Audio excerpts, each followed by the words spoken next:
What's up, guys? My name's Chris. I'm an entrepreneur in Sarasota. This year, I'm sitting down with business owners to learn all about their journeys, their triumphs, their struggles, and everything they've learned along the way. This is Stir. Here today with John and Catherin of Town Square University in Sarasota, Florida. Thank you, first of all, for having us. John, Catherin, tell us, who are you? Well, Be my guest. First of all, it's very hard for John and I to differentiate ourselves from each other. We've known each other since we were infants. Infants? Mm-hmm. Yep, we grew up in the same neighborhood, went to the same church. I used to wink at him in church. Dad used to tease him. When she was 4 years old. When I was 4 years old. That's the truth. Yep. And then we went to different schools. He went to Catholic, I went to public, then I went to Catholic, he went to public. And we met up again after we lost a family friend. Started hanging out in the old neighborhood again, started dating. I was 16, John was 17. 18. We got married 5 years later. Mm-hmm. We've been married 36 years. 36 years, you're my hero. And we've worked together for probably the last 25. 25 together, yeah. On and off in different businesses that we've owned. Yeah. So it's hard to sort of differentiate who we are. John wears lots of different hats in the different businesses that we've... I'm the man behind the curtain. Behind the curtain. Yes. Okay. She's the face. Yeah. That's the No, way it should be. she's a lot prettier. You know? That's the way it should be. I mean, it's hard. It's also hard for me to differentiate myself from a nurse. I mean, it's the old adage, once a nurse, always a nurse. Sure. We tend to look at things differently than other folks. We take in the information, we make an assessment, we make a plan, and that's what's called nursing process. And we do that in all aspects of our life, whether or not it's parenting, business, or caring for patients. So it's really difficult for me sometimes to differentiate myself as a person from a nurse. John and I have always been the type of couple that when we throw ourselves into something, we do it 100%. I love it. So, people say, oh, you work all the time, and we love what we do. So to some degree, it's working all the time. There are times when we need some time off and to refresh. But we don't have a problem really immersing ourselves in our business because we've chosen things that we love to do. Yeah, that old adage about doing what you love, you don't work. And You don't work. It's so cliche, right? Everybody kind of says it, but it's so true. Like, It if is. you enjoy what you do, who cares if you're working 50, 60 hours? You're enjoying it. You're having a good time. But yeah, I feel you. There are times where... There are times you just need that little You bit gotta of get away. downtime. Every once in a while. But So talk to me about Town Square. How did you make the decision to get into this business, and what makes Town Square so unique? So when I was living in Connecticut with John, prior to moving down here to Florida, we were both born and raised in Connecticut. We lived there most of our adult lives. We moved to Florida 10 years ago. And my nursing career has evolved over time. I started out doing women's health. Actually was a certified nurse midwife for 17 years, brought 758 babies into this world. Mhm. And then really got interested in psychiatry and began doing geriatric psychiatry up in Connecticut and then moved to Florida. Your history? my background is as a mechanical contractor. Okay. I was in the contracting business for 31 years in Connecticut. I started out as a service technician, built my way up, owned my own business. Sold that. Eventually we moved down here. I wanted to be part, semi-retired, but somebody sucked me back into the world of healthcare. And being that I have a background in business, I started to run her psychiatric practice. So when I came down here, I opened Gulfside Behavioral Care NP, which is a mobile psychiatric practice that goes into assisted living facilities and helps the residents in the ALF sort of adjust to life, as well as many of these people have long-term mental illness that was never diagnosed and treated. I mean, when you're 80, when you were in your 40s, you didn't say, hey, I'm feeling sad, let me go to the psychiatrist, right? People didn't do that. So helping them now in their later life, really be able to have some quality of life, it has been very rewarding for us. And what John and I began to notice was there was not a lot of resources for people that moved from the community, meaning living in their own homes with either their children or their spouses, and then moved into the assisted living facilities, there was nothing in between. It was all or nothing. Oh, I see. Sure. And so you could hire private duty to come in and live in your home, which is incredibly intrusive and incredibly expensive. Right. Or you could move into an assisted living facility. And we particularly found for the husbands and wives, and I think because it tugs at our heartstrings, if you can't care for your loved one and now they have to go into an assisted living facility, that's 24/7. So looking at something that could provide respite for the caregivers, but not necessarily separate them, was a really interesting concept for us. And much more affordable than... And much more affordable. Yeah, for sure. Not to mention that in this wheelhouse, not only are we helping the person with dementia, we're also helping the caregiver. Yeah, if the caregiver gets the respite. Exactly. Sure. Exactly. And in some cases, we're actually helping the caregiver more than we're helping the person with dementia. But for the person with dementia, that comes in here, we've taken the tour, we've been around in here. It's incredible. Like, talk to me about why it's made to look the way that it does and what that does for somebody with dementia. You want me to take that one? Go ahead. Well, people with dementia, typically they regress as the dementia progresses. So they regress back to their younger years when their memories are the strongest. They're for the average person, their memories imprint the most between, 19 and 31 years of age. Okay. So their memories are the strongest in that time. Our seniors, if we bring them back to the 50s and 60s, we're bringing them back to that period when they were young, when their memories are the strongest.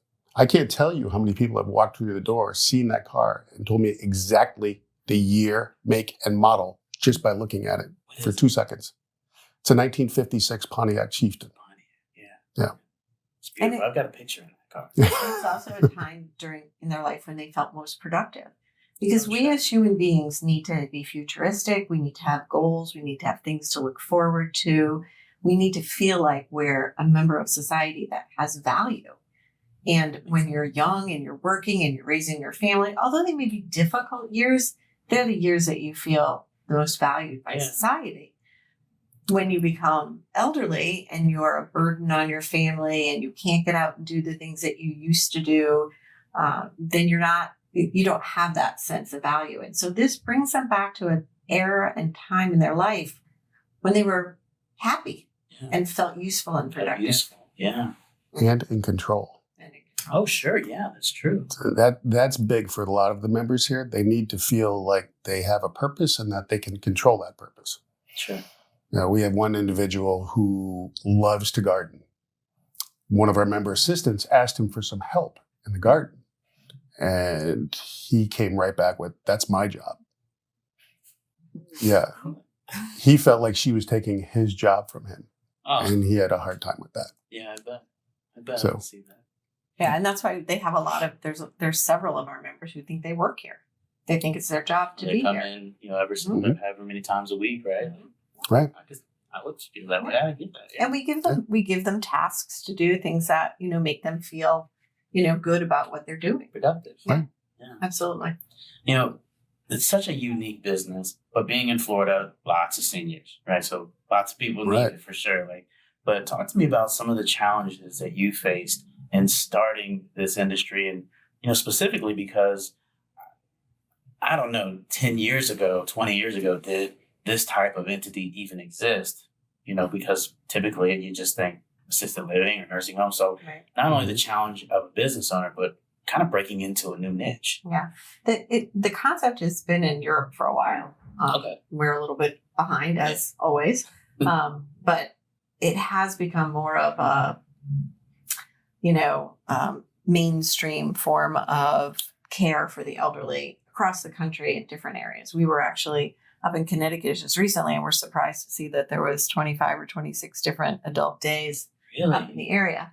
Predominantly, many of them have been Medicaid, and so they're lower income.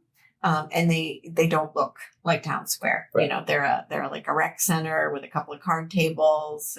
You know, not quite the same. Probably serving a good purpose, but very much so. And then once they're here, it's like, you know, the kid at camp who calls home, "I'm so homesick, come get me." And then when they get here, they're having a great time. They're all smiles. They're all smiles. So we do have to, you know, take pictures and videos and send them to the family members so that they can see. It's a double-edged sword, though, because now they're seeing a picture of their loved one who's having a good time without them. Right. So it's very tricky. It's very tricky to be able. These are hard people to help. You really have to do a needs assessment and a good assessment of not just the member, but of their family. What is it that we're trying to accomplish for these folks? You know, and the statistic is, and we quote it quite frequently, that 60% of the time, the caregiver, whether it's somebody who has MS or Parkinson's or dementia, will actually die before the affected person. Because the caregiving stress is 24/7 and they get no respite. And then many of them become very controlling about how they want it done. So the kids try to step in, or a friend tries to step in, and they just can't relinquish that control. And so it causes them to be, you know, some of them go into hypertensive crisis. Some of them have strokes. All the stress. Yeah. Stress is 24/7. Yeah. I can see that being a major challenge, and one that you'll probably always have to. Yeah, it's one we're always going to have to. Yeah. Yeah. And then, you know, again, there's a term that we use in dementia called anagnosia. And anagnosia is when you don't have the cognitive ability to understand that you're cognitively impaired. So we have folks that come in who think they can do way more than they can. And their spouse or their children keep arguing with them. "Dad, you can't drive," or "Honey, you can't take a shower by yourself." And then they dig their heels in even harder. They don't know. Right. But they don't have the ability to know that their brain doesn't work right because their brain doesn't work right. So there's lots of challenges. A lot of times we have to bring them in and immerse them and be cheerleaders about how great they're doing rather than the family who's telling them all the things that they can't do. And that's a real paradigm shift for many families because they think they can be rational and reason with their loved one, and they can't. Because the brain is not working the same way. Correct. So I never thought about that. Yeah, we have a lot. We have social challenges, we have family challenges, we have member challenges. There's lots of challenges, which is why lots of medical challenges. Right. Which is why John and I felt when we looked at the franchise that we were a really good fit because I brought the medical piece to it and the psychiatric piece to it, and John brought the business aspect to it. We didn't want to go into this not being able to meet the needs, and we were not unaware of the challenges. I don't think we truly understood how persistent they would be. Yeah, well, how could? I mean, you know, when you're starting something new, it's almost like you don't know what you don't know. You know, looking back on the first few months, the first year, right? Like this is the beginning of your time running Town Square and starting this business. Mm-hmm. Is there anything that you would do differently now that you know some of the lessons that you've learned along the way? For me, absolutely. From the construction standpoint, just some of the design that went into this and some of the fixtures that went into this are an incredible overkill. I mean, this is not a cheap endeavor to begin with. Yeah. We could have saved considerable money by doing it a little bit differently. Interesting. But it being that it's a new franchise, the franchise didn't know what it didn't know. Yeah. So it's a learning curve for us, but it's also a learning curve for them. Gotcha. And I think, you know, we really wanted it to feel authentic. So it was really important for us to try to have really authentic 1950s, 1960s pieces. Having said that, there was many replicas and that we could have utilized perhaps and saved a little bit of money also on it. Sure. You know, it's been a large endeavor and it's a bit of a steep climb to get to where we're profitable. But we're growing and we're growing faster than we thought we would grow. So it's all good. Yeah. But yeah, I think those are some of the things that hopefully in our next and third, because we have 3 options for the franchise, and we're hopefully going to be building a second and third over the next 5 years. We'll take those lessons and use those appropriately. Yeah. And I mean, you really captured the authenticity when you walk in here. I was here for an event. I was here inside for, I don't know, an hour or so, and it felt, 1950, 1960-ish. Right. It really felt like it. So, kudos on that. And, the last question I always ask is about the future. So you mentioned you're hoping to open more locations in the next 5 years. Is that the ultimate goal, or is there 100, or what's the goal? Well, for us, I mean, the franchise is obviously selling more franchises, and the goal is obviously from the franchise standpoint to make Town Square sort of a standard, a household name that people understand what this is. I don't know if that'll happen in our lifetime. This is now we are the 7th location. I know, but it's our 5th business that you and I have opened together. Yes. And we'd like to retire at some point. Yeah. I'm not sure when that will be. Even though you love it. Even though I love it. That's never going to happen. I know. I don't Neither think we'll one ever of us consider it. I don't ever think we'll be completely out of it. We have a son who's an RN who's aspiring to sort of follow in our footsteps. And so it would be nice to have somebody in the family take it over and run with it. Yeah. So we're looking forward to that. Do I think we'll ever be completely out of it? No. But like I said, it would be nice to be able to step back a little bit and kind of watch what we've created run. Legacy. And we do. I mean, we have amazing staff. That's one of the things that we've really been blessed with. That is we that do not skip on. right? Yeah. Yeah. They are nothing short of amazing. Yeah. Having worked in the industry, I was able to really sort of handpick people I knew what to look for. Yeah. Gotta have the right team. Shouts out to my team. Yeah. Amazing team. Yeah. And what's your son's name? Sean. We're looking at you, Sean. All right. Wonderful. Well, thank you so much for sharing your story with us. We really appreciate it. And we look forward to coming to Town Square and seeing you again soon. Great. Thank you. Thanks, Sean.